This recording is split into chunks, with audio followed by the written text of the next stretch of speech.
இந்த வீடியோவில் ஒரு போர்ட்ஃபோலியோவை டிசைன் எப்படி பண்ணுறது, அதுக்கப்புறம் ஆக்சுவலாக ஒரு போர்ட்ஃபோலியோ ரிவ்யூவும் பண்ண போகிறோம். ஸோ நார்மலாக ஒரு போர்ட்ஃபோலியோ நம்ம எவ்வளோ ஒரு ஸ்டாக் வாங்குவோம், நிறையா ஸ்டாக் வாங்குவோம். ஸோ ஒவ்வொரு ஸ்டாக்கும் எவ்வளோ பர்சன்டேஜ் அட்டைன் பண்ணணும், நம்ம வந்துட்டு அதில் ப்ராஃபிட் புக் பண்ணணும் அப்படிங்கிற ஒரு இன்ஃபர்மேஷனும் இருக்கும். அதுக்கப்புறம் நீட்டாக எப்படியோ போர்ட்ஃபோலியோ வந்துட்டு எப்படி நீட்டாக ஆர்கனைஸ் பண்ணுறது, எந்தெந்த மாதிரி செக்டர்ஸில் ஸ்டாக்ஸ் வச்சுருக்கணும் அப்படிங்கிற எல்லா இன்ஃபர்மேஷனும் இருக்கும். ஸோ இப்போ டேரெக்டாக டாபிக் போல வாங்க. ஸோ இந்த போர்ட்ஃபோலியோ ரிவ்யூ பண்ணுறதுக்கு முன்னாடி நீங்கள் இன்வெஸ்ட் பண்ணணும், ட்ரேட் பண்ணணும் அப்படின்னா இந்த வீடியோ டிஸ்கிரிப்ஷனில் லிங்க் கொடுத்துருக்கேன். இந்த லிங்க் யூஸ் பண்ணி டிமேட் அக்கௌண்ட் ஓப்பன் பண்ணிவிட்டு நம்மளோட வெப்சைட் powerpangu.com அப்படிங்கிற வெப்சைட்டில் இருக்க எல்லா ப்ரீமியம் கோர்ஸும் நீங்கள் எனக்கு வாட்ஸ்அப் பண்ணி ஃப்ரீயாக வாங்கிக்கலாம். உங்களுக்கு இது இன்ட்ராடே லைவ் டெமோ இருக்கும். அதுக்கப்புறம் இன்வெஸ்டிங் டெக்னிக்ஸு, ஆப்ஷன் ஸ்ட்ராட்டஜிஸ், எப்படி மந்த்லி இன்கம் ஜென்ரேட் பண்ணுறது, என்னென்ன ஸ்ட்ராட்டஜிஸு, ஃபெனோ, கமாடிட்டி எல்லாமே இருக்கும். இந்த நம்பருக்கு வாட்ஸ்அப் பண்ணி நீங்கள் ஃப்ரீ ட்ரைனிங் கோர்ஸ் வாங்கிக்கங்க. ஸோ இப்போ நம்ம இந்த ரிவ்யூ, அதாவது ஹோல்டிங்ஸை ரிவ்யூ பண்ணுறதுக்கு முன்னாடி முக்கியமாக ஆல்ரெடி ஒரு வீடியோ போட்டிருக்கேன். சிஎன்சியில் இன்வெஸ்ட் பண்ணுறதுனால என்ன ரிஸ்க்கு, எப்படி நம்ம வந்துட்டு போர்ட்ஃபோலியோ ஹெட்ஜ் பண்ணணும் அப்படிங்கிறது. ஸோ அதை ஃபுல்லாக பார்த்துக்குங்க. ஸோ இப்போ ஒரு போர்ட்ஃபோலியோ உங்கள் கண்ணு முன்னாடி இருக்குது. ஸோ இது எப்படி டிசைன் பண்ணியிருக்கு அப்படின்னு பார்த்தீங்கன்னா, டைவர்சிஃபிகேஷன் அப்படிங்கிறது மைண்டில் வச்சுட்டு தான் நம்ம வந்துட்டு டிசைன் பண்ணியிருக்கோம். உங்களுக்கு வந்துட்டு இதில் மிக்ஸ்டு கம்பெனிஸ் எல்லாமே இருக்கும். Large cap, small cap, mid cap எல்லாத்துலேயும் இருக்கும். ஏன்னா ஸ்மால் கேப் வந்துட்டு நம்ம ஒரு சர்டைன் பர்சன்டேஜுக்கு தான் வச்சுருக்கணும். ஸ்மால் கேப்பு ஃபுல்லாகவும் வச்சுருக்கூடாது. ஸ்மால் கேப்பு இப்போ என்டையர் போர்ட்ஃபோலியோவில் ஒரு 5 to 10% ஸ்மால் கேப் இருக்கணும். அந்த மாதிரி அதுவும் நீங்கள் அது இருக்கணும்னு நான் கண்டிப்பாக சொல்லலை. அது உங்களுக்கு சில பேர் ரிஸ்க் எடுப்பீங்க, அதனால அது சில பேர் வாங்குவாங்க. அது ஆல்ரெடி அது வந்துட்டு பாட்டமில் இருக்கும்போது அந்த மாதிரி வாங்குவாங்க. அது நீங்கள் கண்டிப்பாக அந்த மாதிரி ஸ்மால் கேப்பை வச்சுருக்கணும் அப்படிங்கிற அவசியம் இல்லை. மெயினாக என்ன கேட்டால் அவாய்ட் பண்ணிடுங்க ஸ்மால் கேப்புவே.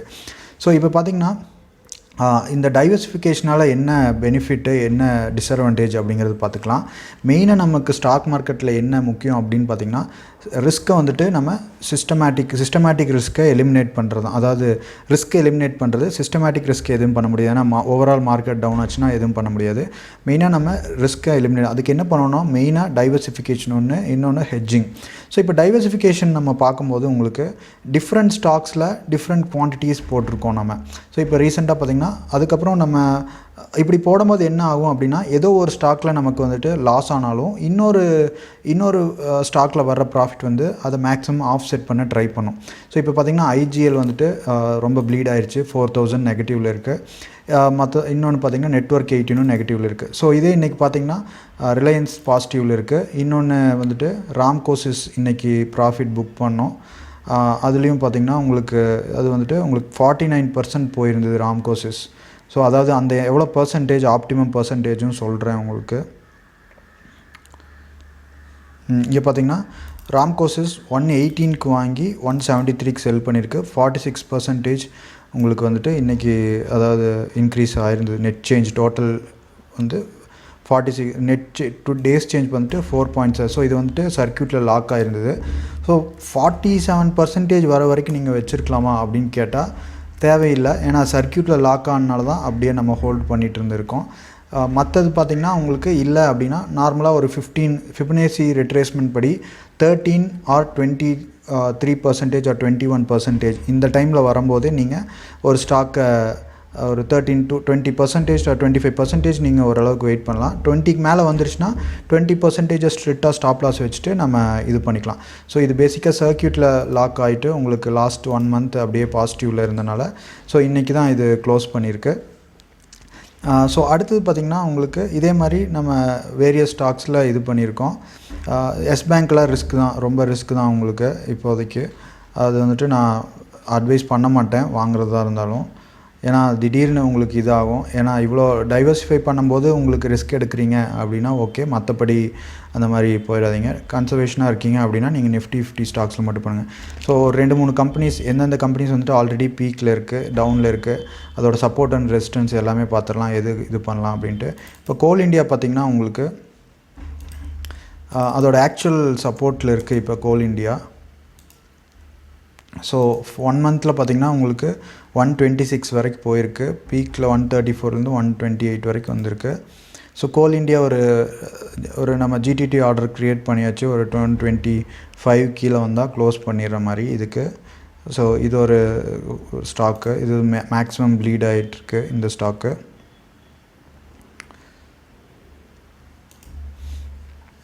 ஸோ அடுத்தது பார்க்கலாம். அடுத்தது பார்த்திங்கன்னா ஐஜிஎல் வந்துட்டு ரொம்ப இதாகிடுச்சு.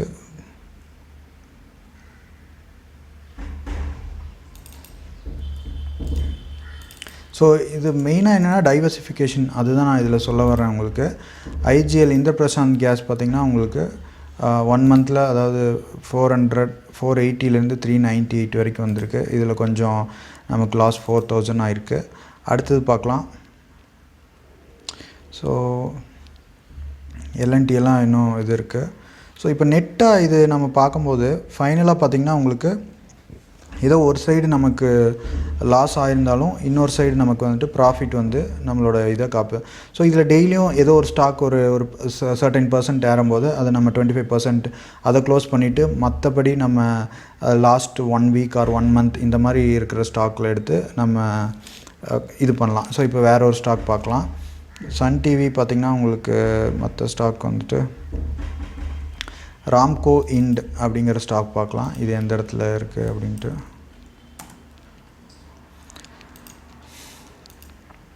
ஸோ இது இப்போ வாங்க வேணாம், உங்களுக்கு 189 டுவர்ட்ஸ் சப்போர்ட் வந்துட்டுருக்கு.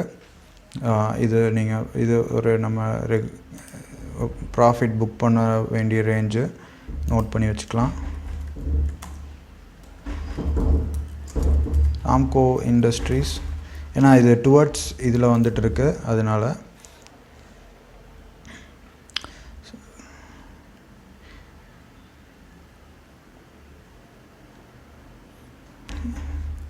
அடுத்தது நமக்கு எது ரொம்ப டேஞ்சராக இருக்குதுன்னு பார்க்கலாம். எல்என்டி பார்க்கலாம். ஸோ ராம்கோ இண்ட் பார்த்திங்கன்னா 18% நமக்கு டோட்டல் ரிட்டர்ன்ஸ் கொடுத்துருச்சு. ஒரு 15 மேலேயே நீங்கள் இது பண்ணிக்கலாம். ஸோ இது வந்துட்டு நம்ம மேக்ஸிமம் க்ளோஸ் பண்ணிடுறது நல்லது. நோட் பண்ணிட்டோம் நம்ம. அடுத்த ஸ்டாக் பார்த்திங்கன்னா நிஃப்டி பீஸ் வந்துட்டு 9% கொடுத்துருக்கு. அடுத்தது உங்களுக்கு லெமன் ட்ரீ வந்துட்டு 8.6%. இது இன்னும் ஒரு 6% வெயிட் பண்ணலாம். 15% வந்தோன்னு க்ளோஸ் பண்ணிக்கலாம். நம்ம நோட் பண்ண வேண்டியது உங்களுக்கு லெமன் ட்ரீ. ஸோ இமீடியட்டாக நம்ம க்ளோஸ் பண்ண வேண்டியது ராம்கோ இண்டஸ்ட்ரீஸ் 18% ரிட்டர்ன்ஸு. அடுத்தது 25% ஹெச்எஃப்சிஎல் கொடுத்துருச்சு. இதுக்கு க்ளோஸ் பண்ணிக்கலாம் நம்ம.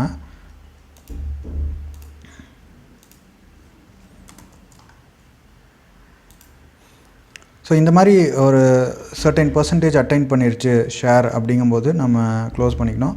இது வந்துட்டு அசோக் லேலண்ட் வந்துட்டு 15% கொடுத்துருச்சு. நம்ம எக்ஸ்பெக்ட் பண்ணுறது 15 to 25%. அது தகுந்த மாதிரி நம்ம இது பண்ணிக்கலாம். அசோக் லேலண்ட் பார்த்திங்கன்னா இன்றைக்கி ரிசல்ட்ஸும் வந்திருந்தது.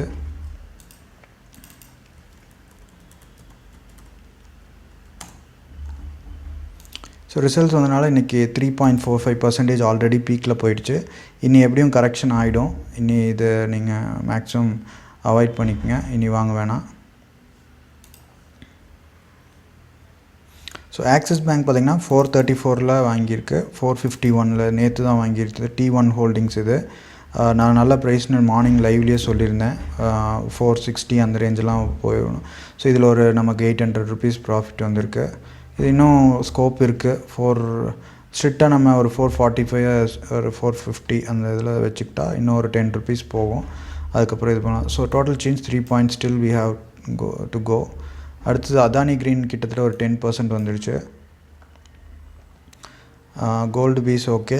ஸோ மேக்ஸிமம் நம்மளோட நீங்கள் செட் பண்ணிக்கலாம் ஆப்டிமம் %. இல்லை நான் இன்னும் கொஞ்சம் நேரம் வெயிட் பண்ணுவேன், எனக்கு இமீடியட்டாக ரிட்டர்ன் ஒரு 10-25% இல்லை 50% வெயிட் பண்ணால் நான் லாங் டேர்மில் நீங்கள் கொஞ்சம் வெயிட் பண்ணணும். அதுதான் உங்களுக்கு ரிஸ்க்கு. ஸோ இதுதான் டைவர்சிஃபிகேஷன் தான் இதில் நான் சொல்ல வர்றேன். மேக்ஸிமம் இப்படி ஸ்ப்ளிட் பண்ணும்போது உங்களோட ஹோல்டிங்ஸ் வந்துட்டு ப்ளீட் ஆகாது, ரெட்டில் வராது. ஏதோ ஒன்று காப்பாற்றிடும். ஏதோ ஒரு ஸ்டாக் நெகட்டிவ்ல இருந்தால் இன்னொரு ஸ்டாக் வந்துட்டு பாசிட்டிவ்லேருந்து உங்களை சேவ் பண்ணிடும். ஸோ இப்படி தான் ஜீல் பார்த்திங்கன்னா உங்களுக்கு இப்போ வந்துட்டு ஜீல் நம்ம 140 நான் பைன்னு சொல்லியிருந்தேன். ஆக்சுவலாக மார்னிங் செஷனில் இது வாங்கலாம் 140 or 130 அந்த டைமில் வாங்கலாம் அப்படின்னு சொல்லியிருந்தேன் லைவில். அது பார்த்துருந்திங்கன்னா உங்களுக்கு இப்போ நல்லா ரிட்டர்ன்ஸ் வந்திருக்கும். நம்ம இங்கே 5 daysலேயே பார்த்திங்கன்னா 148 நல்லா இதாகிடுச்சு. ஏன்னா 200 140 வந்துட்டு 134 வந்துட்டு இப்போ திருப்பி ரெக்கவர் ஆகுது. ஏன்னா ஜி ஒரு முக்கியமான கம்பெனி தான். ஒரு டெம்பரவரியாக ஒரு கரெக்ஷன் நடந்திருக்கு, அவ்வளோதான். அதனால தான் உங்களுக்கு இது இருக்குது. ஸோ இது இன்னும் ஸ்கோப் இருக்குது.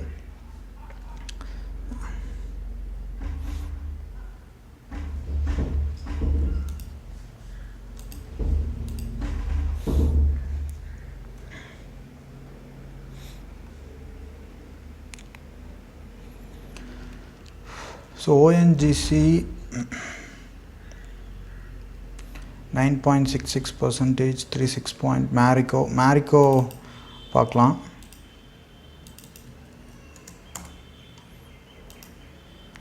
ஸோ மேரிக்கோ பார்த்திங்கன்னா உங்களுக்கு 360 இருக்குது. ஸோ இது இன்னும் ஒரு 1 மந்தில் உங்களுக்கு 390 போகிற சான்ஸ் இருக்குது. உங்களுக்கு 330 இல்லை ஒரு கரெக்ஷன் ஆகிட்டு அதுக்கப்புறம் தான் போகும் உங்களுக்கு. இந்த இடத்துல சப்போர்ட் இருக்குது. இதை பிரேக் பண்ணிச்சுன்னா அடுத்து 350 வரும். இதை பார்த்துக்குங்க. மேரிக்கோ கொஞ்சம் ரிஸ்க்கு தான் இது. ஸோ இந்த மாதிரி தான் உங்களுக்கு போர்ட்ஃபோலியோவை வந்துட்டு நம்ம டைவர்சிஃபை பண்ணி ப்ரொடெக்ட் பண்ணணும். ஸோ உங்கள்கிட்ட ஃபார் எக்ஸாம்பிள் ஒரு 5000 இருந்ததுன்னா 500 டிஃப்ரெண்ட் கம்பெனிஸில் இன்வெஸ்ட் பண்ணுங்கள். 10 கம்பெனிஸில் 5000 500 10 கம்பெனிஸில் இன்னும் ஏதோ ஒரு கம்பெனி எப்படியும் டவுன் ஆகாமல் இருக்காது. ஒன்று பாசிட்டிவ் வரும்போது அதை புக் பண்ணிக்கங்க. அதை எடுத்துகிட்டு இன்னொரு ஸ்டாக்கில் போடுங்க. ஸோ இது எப்படி இது பண்ணுறது அப்படின்னா எக்கனாமிக் டைம்ஸ். ஸோ நல்ல டவுன் ஆகிற கம்பெனியாக ஐடென்டிஃபை பண்ணுங்கள். டாப் லூசர்ஸில் 1 மந்தில் எது டவுனில் இருக்குது, 1 வீக்கில் எது டவுனில் இருக்குது அப்படின்னு சொல்லிட்டு. அப்படியே நீங்கள் வாங்கும்போது ஜிடிடி ஆர்டர் க்ரியேட் பண்ணிங்க. இதுக்கு நிறைய ஜிடிடி ஆர்டர்ஸ் இருக்குது வித் ஸ்டாப் லாஸோட. அது உங்களுக்கு பார்க்கும்போது தெரியும். ஸோ இங்கே பார்த்தீங்கன்னா ஜிடிடி ஆர்டர்ஸ் எல்லாத்துக்கும் க்ரியேட் பண்ணியிருக்கு. இந்த ஜிடிடினா ஆட்டோமேட்டிக்காக செல் ஒரு சர்டன் பர்சன்டேஜ் 3%, 4% வந்தால் நம்ம ஆல்ரெடி செல் பண்ணுற மாதிரி செட் பண்ணிக்கணும். இல்லை ஜஸ்ட் பை மட்டும் பண்ணிவிட்டு நான் ஒன்லி ப்ராஃபிட் மட்டும் எக்ஸ்பெக்ட் பண்ணுறேன் அப்படி பண்ணாதீங்க. ஏன்னா ஏதோ ஒரு ஸ்டாக்கு ஃபுல்லாக டவுனாக இருக்கும் வாய்ப்பு இருக்குது. ஸோ இன்வெஸ்ட் பண்ணுறது உங்களுக்கு அந்த மேலே சிஎன்சியில் இன்வெஸ்ட் பண்ண என்ன ரிஸ்க்கு அப்படின்னு பார்த்துட்டு அதுக்கப்புறம் நீங்கள் இதே போர்ட்ஃபோலியோவை நீங்கள் க்ளோன் பண்ண ட்ரை பண்ணாதீங்க. ஸோ இது எப்போ வேணாலும் எக்ஸிட் நடக்கும், இல்லை என்ட்ரி நடக்கும். அதனால் நீங்கள் இதை தயவுசெய்து இதை காப்பி பண்ணாதீங்க. நீங்கள் உங்களோட ஓன் ரிசர்ச் பண்ணுங்கள். ஜஸ்ட்டு நான் டீச்சிங் மட்டும் பண்ணுறேன். அதை வச்சு நீங்களே கரெக்டாக இந்த மாதிரி ஒரு ஐடியா, டைவர்சிஃபிகேஷன், ஹெட்ஜிங், இந்த மாதிரி நிறைய ஐடியாஸ் கொடுக்குறேன். அதை வச்சு நீங்களே பண்ணுங்கள். So thank you. பாய்.